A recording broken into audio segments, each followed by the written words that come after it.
আসসালামু আলাইকুম, স্বাগত জানাচ্ছি ফ্রান্স নিউজে। আপনাদের সঙ্গে আছি আমি আর জেনিরব আহমেদ। আজ জানাবো বাংলাদেশ ও আন্তর্জাতিক গণমাধ্যমের আলোচিত খবর ও বিশ্লেষণ নিয়ে। এখন শুনবেন বাংলাদেশ সংবাদ শিরোনাম। তিস্তা পাড়ে বন্যা আতঙ্কে লাখো মানুষের নির্ঘুম রাত।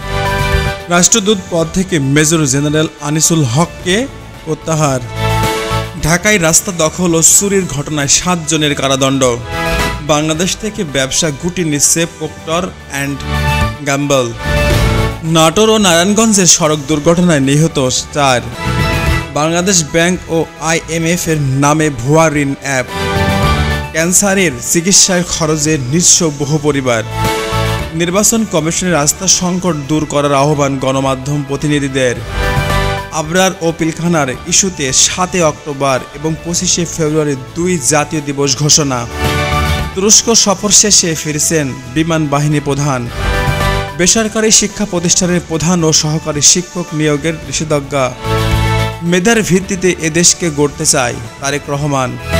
বিচার সংস্কার ও নির্বাচনের প্রতিশ্রুতি নিয়ে আলোচনা চলছে। PR এখন আর আলোচনায় নেই, গণভোটেই থাকবে না মাহমুদুর রহমান মান্না। BMP নিশ্চিতভাবে জিতবে, আমাদের দৃঢ় বিশ্বাস, দলীয় নেতাদের মন্তব্য। বিনা প্রতিদ্বন্দ্বিতায় সভাপতি নির্বাচিত হলেন বুলবুল। আমি নির্বাচনের অংশ নেইনি, ভোট দিইনি তামিম ইকবাল। PSCর পরীক্ষায় 2 বদলি পরীক্ষার্থী সহ 3 জন আটক। বিদ্যুৎ কেন্দ্রের লোহা বিক্রির নামে কোটি কোটি টাকা আত্মসাৎ, গ্রেপ্তার 1। এখন শুনবেন আন্তর্জাতিক সংবাদ শিরোনাম। উড়িষ্যার সংঘর্ষে কারফিউ, ইন্টারনেট বন্ধ। সিরিয়ার প্রথম সংসদ নির্বাচনের ফল ঘোষণা। ট্রাম্পের শান্তি প্রস্তাবে খামেনি, ইসরায়েলি আগ্রাসন। গ্রেট দ্য থুনবার্গ সহ 171 জনকে মুক্তি দিয়েছে ইসরায়েল। ভারত বাংলাদেশের সঙ্গে শেখ হাসিনার বিষয়ে আলোচনার প্রস্তুত। ভারত বলছে বাংলাদেশে যে দলই ক্ষমতায় আসুক কাজ করবে দিল্লি। ভারত থেকে ভেসে আসছে হাজার হাজার গাছের গুঁড়ি। সব ভিসায় উমরা পালনের সুযোগ ঘোষণা সৌদি আরবের। বিতর্কিত পরিচালককে সরিয়ে দিল NSC। এই ছিল সংবাদ শিরোনাম। এখন শুনবেন দেশ থেকে বিশ্ব সত্য সংবাদ, সময়ের সাথে সবার জন্য মুক্ত কণ্ঠে। বন্যার আতঙ্কে তিস্তা পাড়ে লাখো মানুষের নির্ঘুম রাত। ভারত হঠাৎ করে গজলডোবা বাঁধের গেট খুলে দেওয়ায় তিস্তা তীরবর্তী অন্তত 30টি পরিবারের মানুষ পানিবন্দী হয়ে পড়েছে। নদীর পানি দ্রুত বৃদ্ধি পেয়ে নিম্নাঞ্চলে প্রবৃত্ত হয়েছে। ঘরবাড়ি ও ফসলের জমি তলিয়ে গেছে। স্থানীয়রা গবাদি পশু নিয়ে আশ্রয় নিচ্ছে উঁচু জায়গায়। যোগাযোগ ব্যবস্থা ভেঙে পড়ায় শঙ্কা তৈরি হয়েছে। এমন সময় উভয় দেশের সমন্বিত নদী ব্যবস্থাপনার অভাব নতুন করে প্রশ্ন তুলেছে। রাষ্ট্রদূত পদ থেকে মেজর জেনারেল আমিনুল। ছাত্র আন্দোলনের সময় আনসার বাহিনীর গুলির নির্দেশের অভিযোগে আলোচনায় এই সামরিক কর্মকর্তার প্রত্যাহার করেছে রাষ্ট্রদূত পদ থেকে। সরকারের অভ্যন্তরীণ চাপ ও জনমতের প্রতিক্রিয়ায় এই সিদ্ধান্ত এমনটাই মনে করেছেন বিশ্লেষকরা। বাংলাদেশ থেকে ব্যবসা গুটিয়ে নিচ্ছে প্রক্টর অ্যান্ড গ্যাম্বল। দীর্ঘ 30 বছর পর বাংলাদেশ ব্যবসা বন্ধের ঘোষণা দিয়েছে যুক্তরাষ্ট্র ভিত্তিক এই বহুজাতিক কোম্পানি। এই সিদ্ধান্ত অনেকেই বিদেশি বিনিয়োগের অনিশ্চয়তার সংকেত হিসেবে দেখছেন। ভোক্তা পণ্যের বাজারে এর প্রভাব পড়তে পারে বলে অর্থনীতিবিদদের আশঙ্কা। আশুলিয়ায় পোশাক কারখানায় ভয়াবহ অগ্নিকাণ্ড। দুপুরের লাগা আগুনের 2 ঘন্টা নিয়ন্ত্রণে আসে, তবে অগ্নিকাণ্ডের কারণ এখনও অজানা। গার্মেন্টস খাতের নিরাপত্তা ব্যবস্থা নিয়ে আবারও প্রশ্ন উঠেছে। শ্রমিকদের জীবন কতটা সুরক্ষিত? সেপ্টেম্বরের মূল্যস্ফীতি বেড়ে 8.36%। খাদ্য বা নিত্য প্রয়োজনীয় দ্রব্যের দাম বেড়ে সাধারণ মানুষের জীবনযাত্রার নতুন চাপ এসেছে। বিশ্লেষকরা বলছেন বাজারে অস্থিতিশীলতা নিয়ন্ত্রণের কার্যকর পদক্ষেপ এখন সময়ের দাবি। উড়িষ্যার সংঘর্ষের কারফিউ, ইন্টারনেট বন্ধ। দুর্গাপূজার বিসর্জন শোভাযাত্রাকে কেন্দ্র করে সহিংসতা ছড়িয়ে পড়েছে ভারতের কটকে। 36 ঘন্টা কারফিউ জারি করে প্রশাসন পুরো শহরকে নজরদারিতে রেখেছে। ধর্মীয় উৎসবের নামে সহিংসতার পুনরাবৃত্তি ভারতের সমাজের সহনশীলতার ঘাটতির প্রতিচ্ছবি। এখন শুনবেন আন্তর্জাতিক সংবাদ বিশ্লেষণ। ট্রাম্পের শান্তি প্রস্তাবের খামেনি, ইসরায়েলি আগ্রাসন। হামাস যুদ্ধবিরতির সম্মতি দিলেও ইসরায়েলি বাহিনীর টানা বিমান হামলায় শতাধিক ফিলিস্তিনি নিহত। বিশ্ববাসী শান্তির আহ্বান জানালেও মধ্যপ্রাচ্যের আগুন এখনও জ্বলছে। সৌদি আরবের সব ভিসায় উমরার পালনের অনুমতি। হজ ও উমরার মন্ত্রণালয়ের ঘোষণায় মুসলমানদের জন্য একটি বড় সুখবর। যে কোনো ধরনের ভিসায় এখন উমরা পালন করা যাবে। বিশ্বজুড়ে মুসলমানদের জন্য আরও সহজ হলো মক্কা সফর। নির্বাচন কমিশনের আস্থা সংকটে দূর করার আহ্বান গণমাধ্যমের প্রতিনিধিদের। গণমাধ্যমের প্রতিনিধিরা বলছে, বর্তমানে নির্বাচন কমিশনের উপর জনগণের আস্থা ফিরিয়ে আনা এখন সবচেয়ে জরুরি হয়ে দাঁড়িয়েছে। তারা কমিশনকে স্বচ্ছতা বা অংশগ্রহণমূলক ভোট ব্যবস্থার তার আহ্বান জানিয়েছে।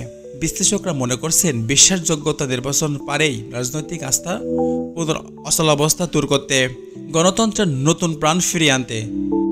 আবরার ও পিলখানার ইস্যুতে 2টি জাতীয় দিবস ঘোষণা। 7 অক্টোবর আবরার ফাহাদ দিবস, 25শে ফেব্রুয়ারি বিডিআর ম্যাসাকার দিবস হিসেবে জাতীয়ভাবে পালন করবে সরকার। সংস্কৃতি মন্ত্রণালয় জানিয়েছে, এই 2টি তারিখ রাজনৈতিকভাবে গুরুত্বপূর্ণ দিন হিসেবে স্মরণ করা হবে প্রতি বছর। এটি কেবল স্মরণ নয়, বরং ন্যায় বিচার, রাষ্ট্রচেতনার পুনর্জাগরণের প্রতীক হিসেবে দেখা হচ্ছে। তুরস্ক থেকে বিদেশে ফিরছেন বিমান বাহিনী প্রধান। বিমান বাহিনী প্রধানের এই সফর প্রতিরক্ষা সহযোগিতা জোরদারের অংশ হিসেবে দেখা হচ্ছে। দুই দেশের মধ্যে বিমান প্রযুক্তি এবং প্রতিরক্ষা প্রশিক্ষণ নিয়ে আলোচনা সম্পন্ন হয়েছে বলে জানা গেছে। বেসরকারি শিক্ষা প্রতিষ্ঠানের প্রধান বা সহকারী শিক্ষক নিয়োগে বন্ধের নির্দেশ। শিক্ষা প্রতিষ্ঠানের নীতিগত সংস্কার প্রক্রিয়ার অংশ হিসেবে সরকার সিদ্ধান্ত নিয়েছে। মন্ত্রণালয় জানিয়েছে, নতুন নীতিমালা প্রণয়ন না হওয়া পর্যন্ত এই নিয়োগ প্রক্রিয়া স্থগিত থাকবে। শিক্ষাঙ্গনের এক ধরনের প্রশাসনিক পূর্ব নির্বাচনের ইঙ্গিত হিসেবে দেখছে। মেধার ভিত্তিতে দেশকে গড়তে চাই তারেক রহমান। তারেক রহমান বলছেন, রাজনৈতিক যোগ্যতার ভিত্তিতে মেধা এবং সততার দক্ষতার অগ্রগতি হিসেবে রাষ্ট্র পরিচালনা। তিনি দাবি করেছেন, ভবিষ্যৎ বাংলাদেশের হবে যোগ্যতার ভিত্তিতে নির্মিত এক আধুনিক বা ন্যায়ভিত্তিক দেশ। বিচার সংস্কার, নির্বাচনের প্রস্তুতি নিয়ে আলোচনা।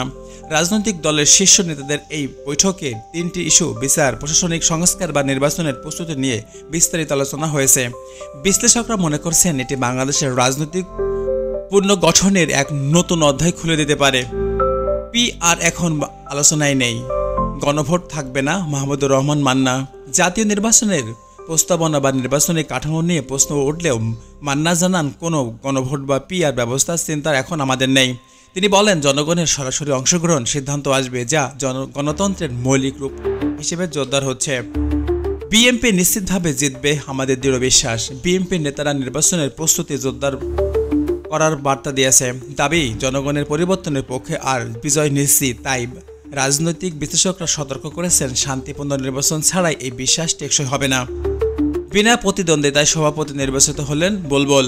নির্বাচনের কোনো প্রতিদ্বন্দ্বিতা ছাড়াই সম্মতিক্রমে নির্বাচিত হয়েছেন বুলবুল। এই ঘটনা আবারও আমাদের মনে করে দেয়, গণতান্ত্রিক প্রক্রিয়ায় প্রতিযোগিতা বা মতের বিকল্প কতটা গুরুত্বপূর্ণ। আমি নির্বাচনে অংশ নেইনি, ভোটও দেইনি তামিম।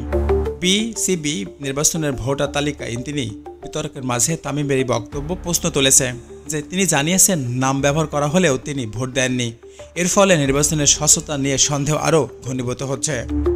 পিএসসির নিয়োগ পরীক্ষায় প্রক্সি কেলেঙ্কারি আটক 3। সহকারী কৃষি কর্মকর্তা পদে লিখিত পরীক্ষায় বদলি বা পরীক্ষা সহ 3 জনকে আটক করেছে পিএসসি। প্রযুক্তি অপব্যবহারের ঠেকাতে কড়াকড়ি ব্যবস্থার দাবি উঠেছে। জনগণ আশা করছে, এই ধরনের প্রতারণার বিরুদ্ধে আবারও দৃষ্টান্তমূলক শাস্তি হবে। তাপ বিদ্যুৎ কেন্দ্রের লোহা বিক্রির নামে কোটি কোটি টাকা আত্মসাৎ, গ্রেপ্তার 1 জন। রাষ্ট্রীয় সম্পদ বিক্রির নামে দুর্নীতির নতুন নজির। তাপবিদ্যুৎ কেন্দ্রের লোহা বিক্রির নামে আত্মসাৎ হয়েছে কোটি কোটি টাকা। দায়ী বিচারের আওতায় আনার দাবিতে তুলেছে স্থানীয়রা। এই ঘটনার আবারও প্রমাণ করল, দুর্নীতি দমন না হলে উন্নয়ন টেকসই হবে না। বিসিবি নির্বাচনের ভোট জটিলতা, বিতর্কিত পরিচালককে সরিয়ে দিল এনএসসি। বিসিবি নির্বাচনের ভোট জটিলতা, বিতর্কিত পরিচালককে সরিয়ে দিল এনএসসি। ভোটের হিসাব সন্দেহ, আবার আওয়ামী ঘনিষ্ঠ এক পরিচালকের মনোনয়ন হিসেবে আলোচনা। শেষ পর্যন্ত 6 ঘন্টার মধ্যে সরিয়ে নেওয়া হয় ইশরাক আহসানকে। ক্রিকেট প্রশাসনের স্বচ্ছতা নিয়ে প্রশ্ন থেকেই গেল। এখন শুনবেন আন্তর্জাতিক সংবাদ বিশ্লেষণ। উড়িষ্যার সংঘর্ষের কারফিউ, ইন্টারনেট বন্ধ। দুর্গাপূজা শোভাযাত্রাকে কেন্দ্র করে সহিংসতা ছড়ালে 36 ঘন্টার মধ্যে কারফিউ জারি। ধর্মীয় উৎসবের ঘিরেই সহিংসতা, এই ঘটনার ভারতের সামাজিক সহনশীলতার ঘাটতি প্রকাশ করেছে। কটকের মতো শান্তিপূর্ণ অঞ্চলের এমন সংঘর্ষে সরকারকে দ্রুত কারফিউ বা ইন্টারনেট বন্ধ করতে হয়েছে। বিশ্লেষকের মতে, ধর্মীয় উৎসবের নামে রাজনৈতিক উত্তেজনা বাড়ানোর এক ভারতের বড় সামাজিক চ্যালেঞ্জ। সিরিয়ার প্রথম সংসদ নির্বাচনের ফল প্রকাশ, আসাদ শাসনের পতনের পর নতুন পার্লামেন্টের নির্বাচনে জয়ী দলগুলোর ফল প্রকাশ। দীর্ঘ এক দশকের গৃহযুদ্ধের পর সিরিয়ায় প্রথমবারের মতো গণতান্ত্রিক নির্বাচন অনুষ্ঠিত হয়েছে। এটি দেশটির রাজনৈতিক পুনর্গঠনের গুরুত্বপূর্ণ পদক্ষেপ। যদিও আন্তর্জাতিক মহল নির্বাচনের সহজতা নিয়ে প্রশ্ন তুলেছে, এখন দেখার বিষয় এই নতুন সংসদ আসলে স্থিতিশীলতা আনতে পারে কিনা। ট্রাম্পের শান্তি প্রস্তাবের খামেনি ইসরায়েলি আগ্রাসন, গাজায় টানা হামলায় নিহত 100-র বেশি ফিলিস্তিনি। মার্কিন সাবেক প্রেসিডেন্ট ডোনাল্ড ট্রাম্পের মধ্যস্থ ব্যর্থ হয়েছে। গাজায় অব্যাহত বোমাবর্ষণ দেখাচ্ছে রাজনৈতিক সমাধানের আগেই সামরিক আধিপত্য এবং বিশ্বাসী ইসরায়েলি চায় না থামাতে। সামরিক আধিপত্য বিশ্বাসের ইসরায়েলি থামতে চায় না। সামরিক মানবাধিকার সংস্থাগুলো একে মানবিক বিপর্যয় বলে বর্ণনা করেছে। গ্রেটা থুনবার্গ সহ 171 জনকে মুক্তি দিয়েছে ইসরায়েল। গাজায় ত্রাণবাহী সমুদ্র ফ্লোটেলা আটকে অভিযানের পর মুক্তি। এই ঘটনার মাধ্যমে ইসরায়েলের কূটনৈতিক চাপের মুখে নতি স্বীকার ইঙ্গিত পাওয়া যায়। বিশ্বব্যাপী মানবিক আন্দোলনের অংশ হিসেবে গ্রেট থুনবার্গের গ্রেট ইসরায়েলের ভাবমূর্তি নেতিবাচক প্রভাব ফেলেছিল। তবে মুক্তির পর গাজায় অবরোধে অব্যাহত থাকা সমালোচনা থামেনি। ভারত বাংলাদেশের সঙ্গে শেখ হাসিনার বেশি আলোচনার প্রস্তুত। বিক্রম মিশ্রের ঘোষণা, বিষয়টি আইনি প্রক্রিয়ায় যাচাই করেছে নয়াদিল্লি। বাংলাদেশের রাজনৈতিক ভবিষ্যৎ নিয়ে ভারতের এই বক্তব্য দ্বিপাক্ষিক সম্পর্কের নতুন অধ্যায় খুলে দিতে পারে। নয়াদিল্লি এখন স্পষ্টভাবে বলছে, তারা বাংলাদেশের অভ্যন্তরীণ রাজনীতি আইনি কাঠামোর মধ্য দিয়ে দেখতে চায়। এই দুই দেশের কূটনৈতিক স্বচ্ছতার নতুন বার্তা মিলেছে। ভারত বলছে, বাংলাদেশে যে দলই ক্ষমতায় আসুক কাজ করবে দিল্লি। বিক্রম মিশ্রের বক্তব্যের এই নিরপেক্ষ বার্তা। ভারতের এই অবস্থান কূটনৈতিক দৃষ্টিতে গুরুত্বপূর্ণ। বোঝা যায় নয়াদিল্লি বাংলাদেশের রাজনৈতিক দলীয় পক্ষপাত এড়িয়ে এখন বাস্তবমুখী সম্পর্কের দিকে যাচ্ছে। এই দুই দেশের ভবিষ্যৎ সহযোগিতার ভিত্তিতে হতে পারে নতুন নীতি অবস্থান। ভারত থেকে ভেসে আসছে হাজারো গাছের গুঁড়ি। কুড়িগ্রামের দুধকুমার নদীতে উপড়ে পড়া ভারতীয় গাছ থেকে ভেসে আসছে স্রোতের টানে। তিস্তা বা দুধকুমার নদীর পানিবাহিত প্রবাহ এই ভাসমান গাছের ঘটনা পরিবেশ বা সীমাবদ্ধতা ব্যবস্থাপনার নতুন প্রশ্ন তুলেছে। পরিবেশ বিশ্লেষকরা বলছেন, এই ধরনের প্রাকৃতিক প্রবাহ নিয়ন্ত্রণের যৌথ নদী কমিশনের সক্রিয় ভূমিকা জরুরি। এটি শুধু পরিবেশ নয়, সীমান্ত নিরাপত্তার শর্তেও সম্পর্কিত। সব ভিসায় উমরা পালনের সুযোগ ঘোষণা। সৌদি আরবে ধর্মীয় ভ্রমণ আরও সহজ করতে নতুন নীতিমালা কার্যকর। বিশ্বজুড়ে মুসলমানদের জন্য একটি ঐতিহাসিক সিদ্ধান্ত। এখন থেকে পর্যটন বা ব্যবসা ভিজিট বা যে কোনো ভিসায় উমরা পালন সম্ভব হবে। হজ ও উমরা নীতিতে এই উন্মুক্ত সৌদি আরবের সংস্কার ধারায় প্রতিফলন। এই ছিল আজকের দিনের সংবাদ বিশ্লেষণ। সংবাদ শুধু পড়ার জন্য নয়, বোঝার জন্যও। কারণ সচেতন নাগরিক মানেই পরিবর্তনের শক্তি। আমি আর নীরব আহমেদ। থাকুন ভালো, থাকুন সুস্থ, থাকুন সচেতন থাকুন, আর উপভোগ করুন রান্স নিউজ। চ্যানেলটি ভালো লাগলে লাইক, কমেন্ট, শেয়ার করতে এবং সাবস্ক্রাইব করতে ভুলবেন না। Thanks for watching. আল্লাহ হাফেজ। আপনি শুনছেন রান্স নিউজ 2M, যেখানে প্রতিটি শব্দ সত্যের স্পন্দন। আজকের সবচেয়ে আলোচিত খবর নিয়ে হাজির আমি নিজে, আরজে নীরব আহমেদ। চোখ রাখুন, কণ্ঠ শুনুন, জানুন প্রতি মুহূর্তের প্রতিধ্বনি।